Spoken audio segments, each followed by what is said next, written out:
Alors salut tout le monde, j'ai fait des freins sur une 508, donc j'avais d'abord pensé faire une vidéo parce que je voulais surtout montrer qu'avec une valise on peut déverrouiller le frein de parc électrique.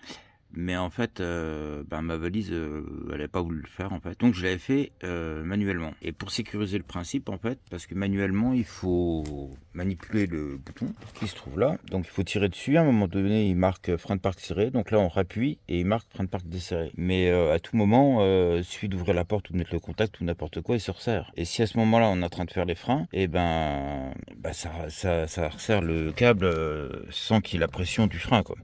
Donc ce que j'ai fait en fait, Karine était là en train de jouer avec le bouton et moi j'étais en dessous de la voiture, donc je vais vous montrer. Voilà, donc là on est sous la voiture et en fait donc ça c'est le boîtier du frein de parc électrique. Donc là il est ouvert, c'est normal parce que je viens d'intervenir dessus, je vais vous montrer. Mais donc quand Karine elle a enlevé le frein de parc, et ben moi en fait j'ai enlevé la prise là. Donc c'est comme une prise de calculateur, il n'y a pas à discuter. Et je vais vous expliquer la suite au-dessus parce que là je suis pas confortable. Donc une fois que j'ai fini de faire les freins, et ben en fait il s'est trouvé que quand on mettait le frein à main, donc le frein à main c'est la partie là qui bouge vers le bas là.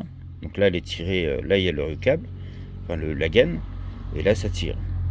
Et en fait la roue on peut la tourner à la main, ça freinait pas. Donc c'est à l'intérieur, il y a un truc qui doit être pété à l'intérieur. Donc on a pris la décision de changer l'étrier. Donc la personne voulait voir la référence. Donc en fait elle a pas fait comme moi, elle a enlevé le frein de parc au bouton. Puis je sais pas, certainement là le frein à main, je sais pas exactement. À un moment donné le frein de parc il s'est enclenché tout seul. Donc le câble il était parti, on pouvait plus le ressortir en fait. Et la voiture était en défaut de tous les côtés et elle mettait des grosses alertes. Et donc j'ai dû démonter tout le boîtier en fait pour en fait dedans il y a un pas de vis pour tourner en fait le pas de vis et redesserrer le câble. Et une fois que le câble était desserré, bon l'étrier était arrivé en même temps donc j'ai changé. Donc j'ai mis le nouveau, enfin le nouveau d'occasion comme d'hab. Et la voiture elle voulait pas reprendre la main toute seule quoi. Et donc en fait, heureusement qu'avec ma valise, j'ai réussi à faire un diag, annuler les défauts qu'il y avait sur le frein, de parc électrique. Et ensuite, en déverrouillant et en reverrouillant le frein, ouf, ça a marché. Voilà, donc là, on a la prise USB. Et là en dessous, si on lève ici, en dessous, il y a une poignée jaune qui sert à déverrouiller le frein de parc si jamais on doit en urgence déplacer le véhicule et qu'on n'a plus de batterie ou je sais pas quoi. Donc la poignée jaune, elle est là en dessous. Et j'ai bien galéré.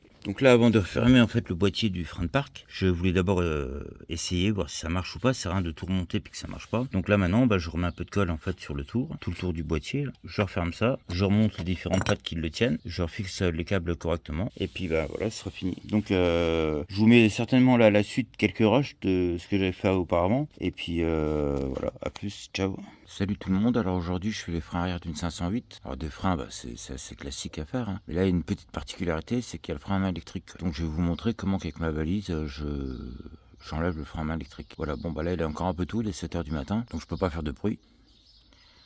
Donc je vais commencer doucement, j'ai enlevé les caches sur les écrous, ça c'est déjà des fois un peu chiant. Et puis voilà, c'est parti. Ensuite j'ai allumé la valise, je vais sur maintenance et services. Là il y a le logo des freins et normalement ça va me dire est-ce que je veux déconnecter. Donc là ça cherche. Alors il faut déjà sélectionner la marque, Peugeot.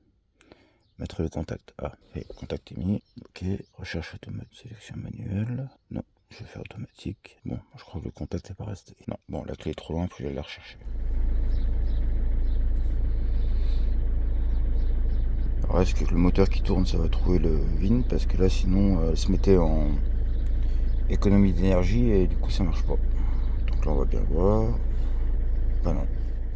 Alors là la voiture elle me marque réparer le frein de parking. Ben oui c'est un petit peu pour ça qu'elle est là quoi. Alors est-ce que le VIN ce coup-ci va être trouvé? Non. Alors je comprends pas. Je ne comprends pas. Bon c'est pas grave, je vais essayer de faire manuel. Mais c'est très bizarre cette histoire de pas réussir à trouver le VIN. Pourtant là c'était pas coupé le contact. 508. Alors, je sais pas, il y a deux modèles. Frein électrique. Voilà. Bon, je sais pas. Oh là là là. Bon, c'est un échec. C'est quand même bizarre que... Oh non, c'est rien, là, je sais pas où je suis.